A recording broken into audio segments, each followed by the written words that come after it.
Right now, Fed Chair Jerome Powell is speaking. Let's take a listen in. Earlier in the year, as inflation for goods has picked up. In contrast, disinflation appears to be continuing for services. Near-term measures of inflation expectations have moved up on balance over the course of this year on news about tariffs, as reflected in both market and survey-based measures.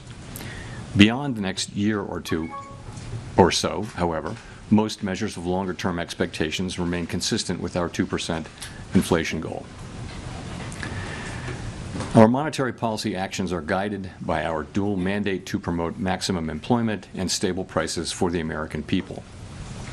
At today's meeting, the committee decided to lower the target range for the federal funds rate by a quarter percentage point to 3 3/4 to 4%. Higher tariffs are pushing up prices in some categories of goods, resulting in higher overall inflation.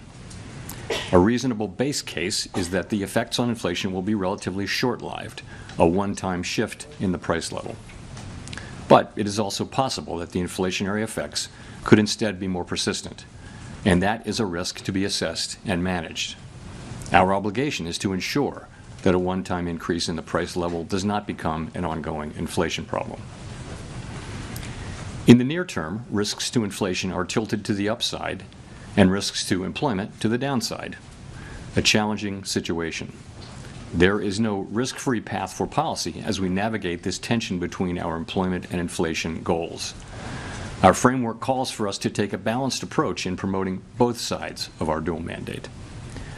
With downside risks to employment having increased in recent months, the balance of risks has shifted. Accordingly, we judged it appropriate at this meeting to take another step toward a more neutral policy stance. With today's decision, we remain well positioned to respond in a timely way to potential economic developments. We will continue to determine the appropriate stance of monetary policy based on the incoming data, the evolving outlook, and the balance of risks. We continue to face two-sided risks. In the committee's discussions at this meeting, there were strongly differing views about how to proceed in December. A further reduction in the policy rate at the December meeting is not a foregone conclusion. Far from it. Policy is not on a preset course. At today's meeting, the committee also decided to conclude the reduction of our aggregate securities holdings as of December 1. Our long-stated plan has been to stop balance sheet runoff when reserves are somewhat above the level we judge consistent with ample reserve conditions. Signs have clearly emerged that we have reached that standard. In money markets, repo rates have moved up relative to our administered rates, and we have seen more notable pressures on selected dates along with more use of our standing repo facility. In addition, the effective federal funds rate has begun to move up relative to the rate of interest on reserve balances. These developments are what we expected to see as the size of our balance sheet declined and warrant today's decision to cease runoff. Over the 3.5 years that we've been shrinking our balance sheet, our securities holdings have declined by $2.2 trillion. As a share of nominal GDP, our balance sheet has fallen from 35% to about 21%. In December, we'll enter the next phase of our normalization plans by holding the size of our balance sheet steady for a time, while reserve balances continue to move gradually lower as other non-reserve liabilities, such as currency, keep growing. We will continue to allow agency securities to run off our balance sheet and will reinvest the proceeds from those securities in Treasury bills, furthering progress toward a portfolio consisting primarily of Treasury securities. This reinvestment strategy will also help move the weighted average maturity of our portfolio closer to that of the outstanding stock of Treasury securities, thus furthering the normalization of the composition of our balance sheet. The Fed has been assigned two goals for monetary policy: maximum employment and stable prices. We remain committed to supporting our maximum employment, bringing our inflation sustainably to our 2% goal, and keeping longer-term inflation expectations well anchored. Our success in delivering on these goals matters to all Americans. We understand that our actions affect communities, families, and businesses across the country. Everything we do is in service to our public mission. We at the Fed will do everything we can to achieve our maximum employment and price stability goals. Thank you. I look forward to your questions. Nick.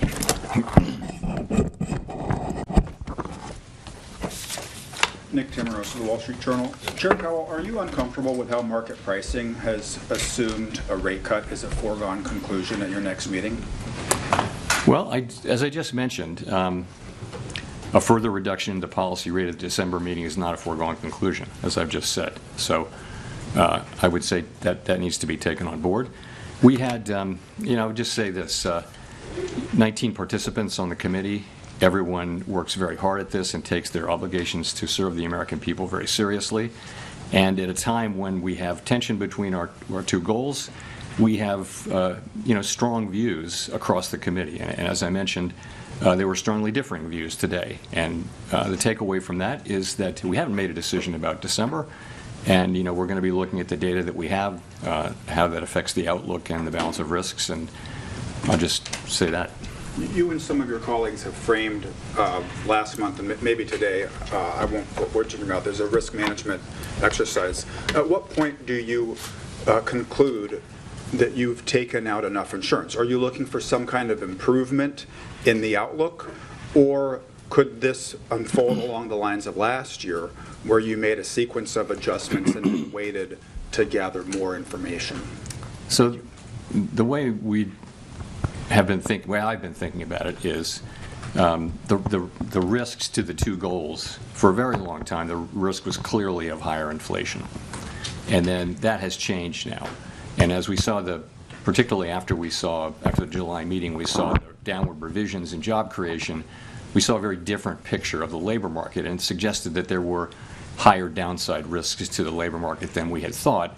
And that suggested that policy, which we had been holding at a I would say modestly, other people would say moderately restrictive level, needed to move more in the direction over time of neutral.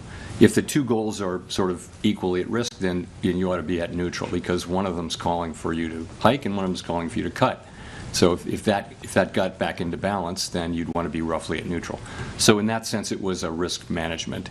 And I would say the same about today, sort of the same logic. But as I mentioned, going forward is a different thing. Claire. I'm Claire Jones, Financial Times. Thank you for taking this question. We've just heard from you that the discussion in December and the conclusion of the discussion is not a foregone conclusion. I'd like to just dig into that a little bit more about what sort of arguments were brought up. Was there any consideration, for instance, of the investment we're seeing in AI and some of the generation of household wealth through rises in stock prices related to the AI boom? Thank you. I wouldn't say that's a factor in everyone's assessment of the economy. I wouldn't say it's the driving factor. I don't think for anybody. I guess I would say it this way. Once again, I would just point out that we have the situation where the risks are to the upside for inflation and to the downside for employment. We have one tool. It can't do both of those. You can't address both of those at once. You've got a very different situation. So you have some people have different forecasts, right? So they'll forecast faster or slower progress on one or the other, and they also have different levels of risk aversion. And some will be more averse to inflation overruns, and some will be more averse to underruns of employment. And so you put that together, and as you can see from the SEP and from the public discussion that goes on between the meetings when participants go out and talk, they're very disparate views, and they were reflected in strongly differing views in today's meeting, as I pointed out in my remarks. And that's what leads me to say that, that we haven't made a decision about December. I always say that. It's a fact that we don't make decisions in advance. But I'm saying something in addition here, is that it's not to be seen as a foregone conclusion. In fact, far from it. Can I just ask a quick follow-up on QT? How much of the fund impressions we've seen in money markets are related to the U.S. Treasury issuing more short-term debt? That could be one of the factors, but the reality is we've seen, the things that we've seen, higher repo rates and federal funds rate moving up. These are the very things that we look for. We actually have a framework for looking at, what the place we're trying to reach. What we said for a long time now is that when we feel like we're a bit above what we consider a level that's ample, that we would freeze the size of the balance sheet. Of course, reserves will continue to decline from that point forward as non-reserve liabilities grow. So this happened, some things have been happening for some time now, showing a gradual tightening in money market conditions. Really in the last, call it 3 weeks or so, you've seen more significant tightening, and I think a clear assessment that we're at that place. The other thing is, you know, the balance sheet is shrinking at a very, very slow pace now. We've reduced it by half twice, and so there's not a lot of benefit to be holding on to get the last few dollars, because, you know, again, with the balance sheets, the reserves are going to continue to shrink as non-reserves grow. So, you know, there was support on the committee as we thought about it to go ahead with this and announce effective December 1 that we will be, you know, freezing the size of the balance sheet. And the December 1 date gives the markets a little bit of time to adapt. Colby. Thank you. Colby Smith with the New York Times. So much of the rationale for cutting interest rates, even as inflation moves away from the 2% target, seems to be, you know, that there are these mounting downside risks to the labor market. But if those don't materialize and the labor market either stabilizes around current employment levels or even starts to strengthen somewhat, how would that change your perception of how much interest rates need to fall from here? Would you then be a bit more concerned about underlying inflation and the possibility of second-round effects from tariffs? Yeah, I mean, in principle, if you were to see data that suggested that the labor market's strengthening or even that it's stabilizing, you know, that would certainly play into our decisions going forward. So, we do have, you know, we get some data. The labor market is a place where we get, for example, we get the state-level data on initial claims, which are sending a sort of a signal of more of the same. We also get, you know, job openings. And we'll get lots of survey data. We'll get the Beige Book and things like that. So we'll have a picture of what's going on in the labor market, and, you know, the fact that we're not seeing an uptick in claims or a downtick really in openings suggests that you're seeing maybe continued very gradual cooling, but nothing more than that. So that does give you some comfort. But if this shutdown lasts a while longer and you don't have that data in hand, I'm just wondering how that hinders the committee's ability to assess the state of the labor market and make the right policy decisions, and also how much is that factoring into the debate about December? Yeah. So, you know, we get like I mentioned what we get in the labor area. We get some data in inflation, some data in economic activity.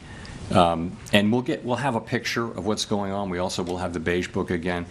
I would say we're not going to be able to have the detailed feel of things. But I think if there were a significant or a material change in the economy one way or another, I think we'd pick that up through this. So in terms of how it might affect December, it's really hard to say. December's the meeting's, I guess, 6 weeks away. We just don't know what we're going to get. If there is a very high level of uncertainty, then, you know, that could be an argument in favor of caution about moving, but we'll have to see how it unfolds. Steve. Steve Leisman, CNBC. Mr. Chairman, can you characterize the meeting in terms of, you said strongly differing views. Was this a close call, this cut, or was it a close call maybe the other way because you had dissents on both sides? Thanks. So I was referring to the discussion about, to the extent it related to December. You saw we had 2 dissents, one for 50 and one for no cut. So, you know, that was a strong, solid vote in favor of this cut. The strongly differing views were really about the future. What does that look like? And I think people are saying, you know, they're noticing stronger economic activity. You know, forecasters generally, broadly, have raised their economic growth forecasts for this year and next year, in some cases quite materially. In the meantime, we see, you know, a labor market that's kind of, I don't want to say stable, but it's not clearly in motion. It's not clearly declining quickly in any case. It may be just continuing to gradually cool. And again, people have different forecasts and expectations about the economy and different risk tolerances, and so there's you read the SEP, you read the speeches, you know there are differing views on the committee, and to the point where I said what I said. And just to follow up on the balance sheet, if you stop it, the runoff now, does that mean you have to go back to actually adding assets sometime next year so that the balance sheet doesn't shrink as a percent of GDP and become a tightening factor? So you're right. The place we'll be on December 1 is that the size of the balance sheet is frozen. And as mortgage-backed securities mature, we'll reinvest those in Treasury bills, which will foster both a more Treasury balance sheet and also a shorter duration. So that's what, in the meantime, if you freeze the size of the balance sheet, the non-reserve liabilities, currency, for example, they're going to continue to grow organically. And because the size of the balance sheet is frozen, you have further shrinkage in reserves. And reserves is the thing that we're managing that has to be ample. So that'll happen for a time, but not a tremendously long time. We don't know exactly how long. But at a certain point, you'll want to start reserves to start gradually growing to keep up with, you know, the size of the banking system and the size of the economy. So we'll be adding reserves at a certain point, and that's the last point. Even then, we didn't make decisions about this today, but we did talk today about the composition of the balance sheet, and there's a desire that the balance sheet be right now it's got a lot more duration than the outstanding universe of Treasury securities.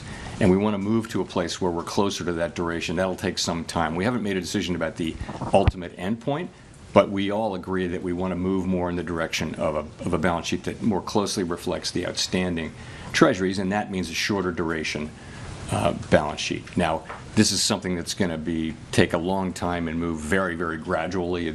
I don't think you'll notice it in market conditions, but that's the direction of things. Janelle. Janelle Marte with Bloomberg.